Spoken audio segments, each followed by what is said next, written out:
Cinejornal está entrando no ar e a gente começa com uma pergunta. Onde e como nasce um roteiro de cinema? Eu passei uma tarde com o roteirista LG Baião para fazer essa matéria. E agora a gente vai conhecer melhor, então, o trabalho do roteirista na nossa série Técnicos no Cinema. Como assim? Eu não entendo. Eu não entendo você. Não faz assim. Porra, só eu sei como é que foi difícil pra mim entrar numa história como essa. Eu não queria mais saber, me escuta. Eu não queria mais saber de ninguém. Você veio atrás de mim, você lembra disso? Você lembra disso? Eu tava racional, eu tava controlando a minha vida, tava tudo andando bem. Você entrou na minha vida e você bagunçou tudo. Só que eu quis ficar com você. Porque era bom ficar com você. Porra, agora você sumir... Isso não existe, uma pessoa não some. Sabe o que é foda? É porque não é a porra de um botão que você liga e você desliga a hora que você quer. O LG Baião começou a fazer roteiro há 10 anos, mas os filmes começaram a aparecer em abundância de 5 anos para cá. E de lá para cá, desses 5 anos, são quase 30 filmes, né, LG? E de gêneros completamente diferentes. Como é que você faz para fazer comédia, filme religioso, infantil, romance? Eu fico pensando assim, quando você fala da mistura dos gêneros, eu penso no Irmã Dulce e penso no Motorrad, assim. Inclusive são os dois filmes do mesmo diretor, que é o Vicente, né?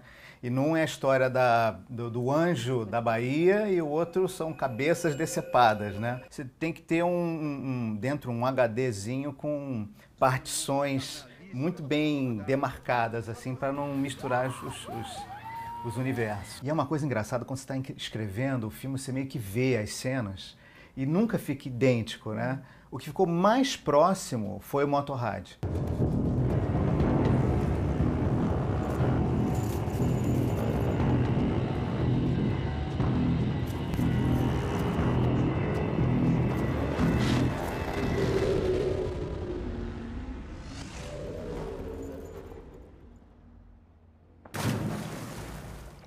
Existe uma cartilha para cada um desses gêneros? Por exemplo, você fez já também muita comédia. Tem uns truques, uns plots? Como é que isso funciona no seu trabalho? É de tudo. A comédia é o mais difícil sempre, porque ou o sujeito na sala escura, ou ele ri, ou ele não ri.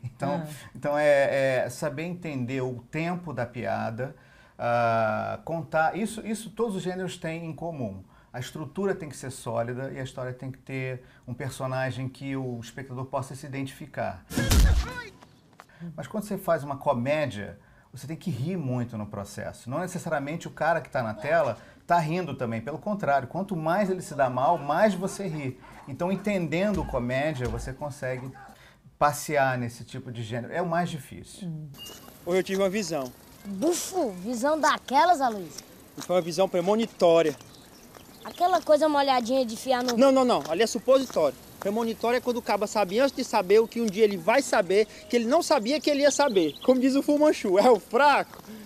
E o chinês, que era tudo original, espichado pra cima? De adaptações literárias para o cinema, você fez algumas. A gente tem aqui, ó, o livro A Onda Maldita, do Luiz Antônio Melo. Inclusive, eu fui no set desse filme, que é o Aumenta que é Rock and Roll, Aumenta né? que é Rock and Roll. Tem também a adaptação de quadrinho, que ó, O Doutrinador, virou filme e série de TV também. Quando você pega uma adaptação literária para transformar aquilo ali em cinema, como é o processo?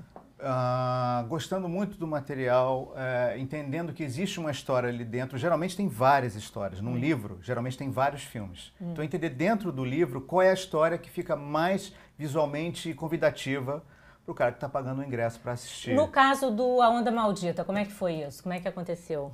Na verdade, dentro do livro do Luiz Antônio Melo, tem uma série de histórias incríveis, assim. Então, eu tive que criar uma história principal que amarrava tudo. Que você foi no set, você viu a história do Johnny Massaro se apaixonando por uma locutora da rádio. Isso nunca aconteceu, que eu saiba, nunca aconteceu. O que é esse quadro, LG? Isso aqui é uma ferramenta boa para quem trabalha com roteiro. Eu preciso desses cartões, porque eu bato o olho e eu meio que enxergo a história e é mais rápido do que no roteiro impresso. Boa noite. Quando você faz biografia e você tem acesso direto ao biografado, é muito mais fácil. Por exemplo, no Minha Fama de Mal, eu pude sentar ali com o Erasmo no escritório dele e falar: Erasmo, é o seguinte, cara, a tua história é incrível, mas eu vou ter que inventar algumas coisas, cara. tipo de papo sincero que eu posso ter direto com o cara, que eu não vou ter, não pude ter com a irmã Dulce, que eu nunca teria com o Kardec. Mas o Erasmo falou, cara, e o Erasmo foi muito legal. Ele falou assim, Baião, você cria o que você quiser sobre mim, não invente sobre os outros. Como ele era o protagonista do filme, deu para criar bastante coisa legal. Porque a vida real, por mais que a gente queira, a vida real, ela não é um filme, né? Assim, você tem momentos onde a vida parece se tornar um filme. Então, entender a vida de um cara e entender onde é que está o filme é o que faz da vida do biografado um grande filme. É um trabalho engraçado esse de roteiro, porque você, na verdade, é um time, né? Só que você começa a jogar muito antes, então você não chega a bater uma bola ali na hora de chutar pro gol, né?